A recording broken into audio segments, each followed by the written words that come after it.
How to contact Swiggy customer support. Well, fastest and most reliable way to contact Swiggy customer support is through the in-app chat. So simply open the Swiggy application by tapping on it.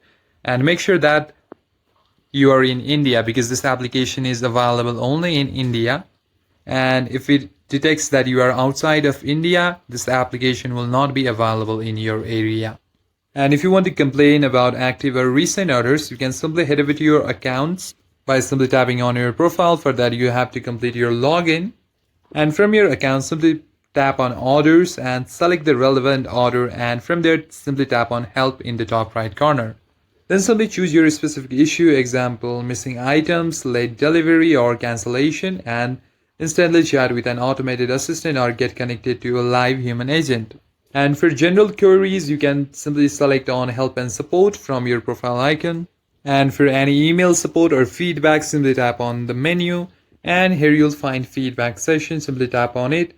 And you can directly use email or even Outlook. And once you tap on Gmail, it will lead you to Gmail to their account. And you can simply type your query. And they will get back to it as soon as possible. And in this way, you can easily contact the Swiggy customer support for help. And thank you for watching this video, guys. If you enjoyed the video, consider give it a like and subscribe to the channel. I'll see you on the next